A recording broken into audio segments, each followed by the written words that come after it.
Hola chicos, espero que todos se encuentren bien. Este video vamos a empezar a cubrir el capítulo 3 del libro de texto de ustedes, donde estaremos hablando acerca de la cinética de las reacciones con más detalle y el impacto que tiene la estequiometría en la función matemática que describe la cinética de reacción.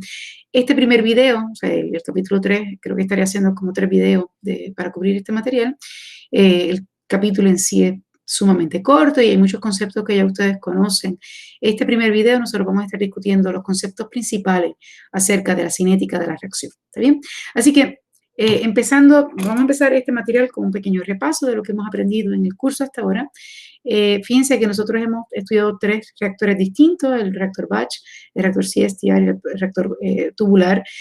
Una vez hemos aplicado las presunciones pertinentes para cada uno de estos reactores, hemos podido diseñar, hemos podido derivar las ecuaciones de diseño, que básicamente son balances molares usualmente para el reactivo limitante, ¿verdad? Así que para cada uno de estos reactores tenemos un balance molar que describe cómo cambia este sistema. Por ejemplo, en el reactor por tanda estamos viendo cómo cambian los moles de la especie I con respecto al tiempo cuando ocurre una reacción química. En el reactor CSTR tenemos el balance molar que nos da el volumen necesario para obtener los flujos que nosotros querramos a la salida del reactor, siempre y cuando tengamos una reacción química en el sistema. Y finalmente, en el reactor tubular, pues vimos que nosotros podemos describir cómo cambia el flujo de la especie I a lo largo del volumen a consecuencia de la reacción química. Ahora, a lo largo de este curso, ¿verdad? En lo que hemos estado dando clases desde que empezó el semestre, hemos visto que nosotros podemos expresar estas mismas ecuaciones en términos de conversión del reactivo limitante. Así que si nosotros expresamos X siendo la conversión de A, pues podemos reescribir la ecuación diferencial o el balance molar en términos entonces de X y no de moles, ¿verdad? Hicimos lo mismo para el CSTR, entonces expresamos la conversión en términos del flujo molar y no en moles, porque sabemos que la variable que describe las especies son flujos molares y no los moles, y lo hicimos también para el reactor tubular. ¿Okay? Las últimas set de ecuaciones que nosotros derivamos en la clase pasada fue que incorporamos el tiempo de residencia y dijimos, ¿verdad?, que el tiempo de residencia o el tiempo espacial es el tiempo promedio que está en los flujos dentro del reactor, ¿verdad? Así que utilizamos la variable tau para describir el tiempo de residencia y lo definimos como el volumen entre el flujo volumétrico, y eso obviamente da unidades de tiempo y corresponde al tiempo promedio que están, ¿verdad?, el flujo dentro del reactor, ¿verdad?, el tiempo que se requiere desde que entra hasta que sale, ¿verdad? Ahora, fíjense que no importa las variables que nosotros estemos utilizando en estos balances molares, independientemente si estamos utilizando conversión, moles, flujos molares, o independientemente del tipo de reactor que estamos utilizando, fíjense que todas estas ecuaciones recaen en que nosotros tenemos la rapidez de reacción. Y fíjense que esta R yo estoy poniendo el balance molar, por ejemplo, para la especie A, y estoy poniendo siempre el suscrito A dentro ¿verdad?, asociado a la cinética de la reacción. Y una de las cosas que le comenté en los videos previos es que usualmente nosotros podemos expresar estos balances molares para todas las especies que participan en la reacción química, pero lo que vamos a estar haciendo en este curso es que vamos a estar haciendo el balance molar específicamente para el reactivo limitante, ¿okay? O sea, es importante que estemos conscientes que la rapidez de reacción está asociada a la especie con la cual se hace el análisis, ¿verdad?, de cómo progresa la reacción química. Por ejemplo, si nosotros tenemos una reacción de A más 2B pasando a 3C, ¿verdad?, y esa reacción se lleva a cabo en un tanque a volumen constante, siendo el volumen, ¿verdad?, el volumen de líquido donde ocurre la reacción química, nosotros ya sabemos que para un reactor por tanda a volumen constante, la rapidez de reacción está dada por el cambio de concentración con respecto al tiempo, ¿verdad? Eso lo obtenemos a partir de la ecuación de diseño del balance molar para un reactor por tanda a volumen constante. Así que si nosotros, por ejemplo, pudiéramos monitorear cómo cambian las concentraciones de cada una de las especies como función de tiempo y asumiendo que estos reactivos están en cantidades estequiométricas. Fíjense que si yo tengo cantidades estequiométricas, bueno, pues A está acá abajo, ¿verdad? Porque obviamente tengo un mol por 2 moles de B, así que tendría el doble inicialmente. Y a medida que la reacción progresa, entonces mis reactivos van a ir disminuyendo, la concentración de C va a ir aumentando. Y fíjense que si yo monitoreo cómo está cambiando la pendiente de estas curvas, tanto para C como A y como para B, las tres pendientes que yo voy a obtener para este sistema de reacción son distintos. Y como bien dice esta reacción, la pendiente es lo que nota la rapidez de reacción. Así que, como podemos ver, para este sistema, para esta reacción química, la rapidez de reacción es distinta para cada una de las especies. Así que si yo miro, por ejemplo, la pendiente de B, ¿verdad? Que viene siendo la curva azul, pues yo puedo tener un negativo 0.04 mol por litro segundo. Para A puede ser negativo 0.02 o para C es 0.06, indicando que la concentración de B va a estar declinándose, o sea, con una razón que viene siendo el doble que la que tiene A, y C es 3 veces mayor en términos positivos, ¿verdad? Que A. ¿Okay?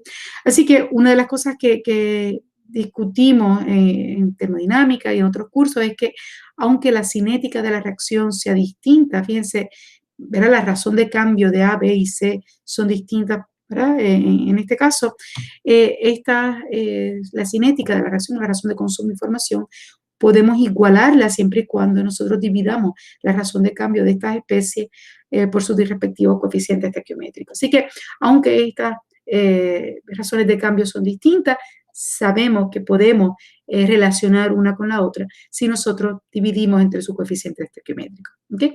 Así que es importante que estemos bien conscientes de que esta RA, por ejemplo, va a ser distinta a la RB y también a su vez va a ser distinta a la RC. Solamente podemos igualar estas ecuaciones si dividimos cada una de estas ecuaciones entre sus coeficientes estequiométricos. ¿Está bien? Y eso es ¿verdad? Es importante que estemos bien conscientes de esto, particularmente en este curso. ¿Está bien? Así que vamos ahora a entrar un poquito en detalle acerca de las funciones matemáticas que describen la cinética de la reacción. Ya nosotros habíamos hablado acerca de que estas ecuaciones tienen diferentes formas matemáticas, ¿verdad? Y se describe el orden de reacción como la sumatoria de los exponentes que están vinculados a la función matemática que describe la concentración o la presión parcial de las especies en el sistema. Así que si yo tengo, por ejemplo, una reacción que es de cero orden, eso quiere decir que los exponentes que acompañan las concentraciones o las presiones parciales de las especies va a ser igual a cero, ¿verdad? Si yo tengo, por ejemplo, una reacción que es de primer orden, pues eso significa que yo tengo una función matemática que puede ser, por ejemplo, de que tiene un exponente asociado a la concentración de A, que va a ser igual a 1, o por el contrario, que tengo dos variables, tengo la concentración de A y la concentración de B, que los exponentes de cada una de estas variables es un medio, y por lo tanto la suma de estos dos exponentes va a ser igual a 1. ¿Okay? Así que cuando nosotros decimos que una reacción es de primer orden en términos globales, eso quiere decir que la suma de los exponentes que hay en esa reacción, en esa ecuación, suman a 1. ¿Okay? Y puede ser que solamente haya una sola variable con exponente 1 o que la sumatoria de los exponentes que haya en las funciones pues sumen a 1. ¿Está bien? De igual forma podemos tener reacciones que sean de segundo orden y de igual forma yo puedo tener dos variables, ¿verdad? Concentración de A y concentración de B, ambas variables con un exponente que va a ser igual a 1, o podría tener una sola variable, en este caso concentración de A, donde el exponente sea 2 para esa variable. ¿Está bien? Ahora, es importante que sepamos que la rapidez de reacción, independientemente cuál sea el orden de reacción global, siempre va a tener unidades de mol por unidad de tiempo por unidad de volumen. Así que, independientemente, ¿verdad?, de cómo es la función matemática, R siempre va a tener las mismas unidades. Por lo tanto, las constantes de K se va a ir acoplando dependiendo del orden global que haya de la reacción para que así nos aseguremos de que la rapidez de reacción siempre tenga las mismas unidades de mol por unidad de tiempo por unidad de volumen. ¿Okay? Otra cosa bien importante que tenemos que estar conscientes, particularmente en este curso, es que la función matemática que describa la cinética de la reacción siempre se tiene que determinar experimentalmente. Yo nunca puedo asumir que la reacción es elemental y nunca puedo asumir que los órdenes de reacciones van a coincidir con los coeficientes estequiométricos. Para yo poder utilizar una ecuación matemática que describa la rapidez de reacción o la cinética de reacción, yo tengo que hacer una de dos cosas. Puedo buscar en la literatura, en alguna revista arbitrada, en un artículo en una revista arbitrada, alguien que haya hecho el experimento y que reporte la cinética de la reacción para la reacción que con la que yo estoy trabajando, o si yo no encuentro esa información, entonces me toca a mí como científico hacer el experimento para poder determinar cuál es la cinética de la reacción. ¿Okay? Así que, y eso es básicamente una de las destrezas que ustedes aprenderán en su laboratorio, en el laboratorio 2 de operaciones unitarias de ingeniería química. ¿Okay? Ahora, lo importante es que estemos bien conscientes de que yo nunca puedo asumir cuál es la ecuación que describe la cinética de una reacción por solamente observarla. ¿Está bien? Tenemos que hacer los experimentos o buscar esa información en la literatura. ¿Okay? Ahora, el hecho de que yo tenga diferentes funciones matemáticas para describir la cinética de una reacción química, básicamente eso proviene del comportamiento que tiene el sistema cuando uno lo monitorea experimentalmente. Por ejemplo, si yo estoy llevando a cabo un experimento de una reacción química en un sistema cerrado, en un reactor batch, las reacciones que son de cero orden, ¿verdad? Cuando yo digo que la reacción es de cero orden, eso básicamente lo que implica es que la rapidez de reacción es independiente de la concentración. Así que no importa cómo varíe la concentración de mi sistema, yo siempre voy a tener la misma cinética de la reacción. ¿Okay? Así que si yo grafico, ¿verdad?, la rapidez de reacción como función de concentración, entonces yo debería tener una línea recta. Experimentalmente, en un reactor por tanda, por ejemplo, eso se va a manifestar cuando yo grafique la concentración de mi reactivo como función de tiempo y en vez de yo tener un decaimiento que sea curvo, ¿verdad? Con exponencial, ¿verdad? O logarítmico, yo voy a tener una línea recta que describe que la concentración está cambiando o disminuyendo de forma lineal a medida que la reacción progresa. ¿Okay? Así que básicamente lo que aprendemos de las reacciones que son de cero orden es que la rapidez de reacción es constante a medida que la reacción progresa y ese decaimiento es lineal. Ahora, si mi reacción es de primer orden, donde vimos que yo voy a tener, por ejemplo, una sola variable que viene siendo la concentración de un reactivo y que esa concentración esté elevada a la 1, por ejemplo, eso lo que implica es que si yo grafico, ¿verdad? Cómo va cambiando la rapidez de reacción como función de la concentración de esa especie, voy a tener una línea recta. Eso es lo que básicamente lo que quiere decir esto. Obviamente, si lo que yo estoy graficando aquí es la concentración del reactivo, estamos conscientes de que esa concentración experimentalmente va a ir bajando, va a ir decreciendo a medida que la reacción progresa. Así que a medida que la reacción progresa, la concentración de mi reactivo va a ir disminuyendo y eso va a ocasionar que la rapidez de reacción vaya disminuyendo y esa dependencia va a ser lineal, tal y como lo dice la ecuación que describe la cinética de reacción. Ahora, experimentalmente, cuando yo grafico la concentración del reactivo como función del tiempo, nosotros vamos a tener un decaimiento exponencial que fíjense que va a decaer, pero el decaimiento que observamos en reacciones de orden cero es más abrupto que lo que obtenemos cuando tenemos reacciones de primer orden. ¿Okay? Para reacciones de segundo orden, vemos que ¿verdad? Como dice la misma función matemática, la rapidez de reacción tiene un comportamiento de segundo orden con respecto a la concentración, así que debemos esperar que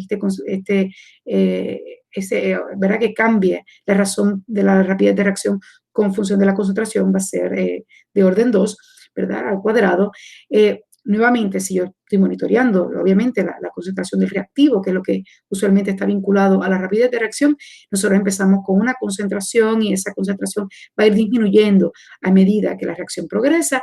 Experimentalmente tenemos un decaimiento también, no tan pronunciado como el de primer orden o de orden cero, pero vamos a tener un comportamiento de esta forma. ¿Okay? Ahora, en términos generales, ¿verdad? El propósito de este slide era que ustedes pudieran percatarse de que la función matemática básicamente lo que lo que trata, ¿verdad?, de hacer es capturar cómo entonces se ve experimentalmente estos perfiles de concentración en reactores y tratar de utilizar modelos matemáticos para poder describir cómo progresa la reacción química.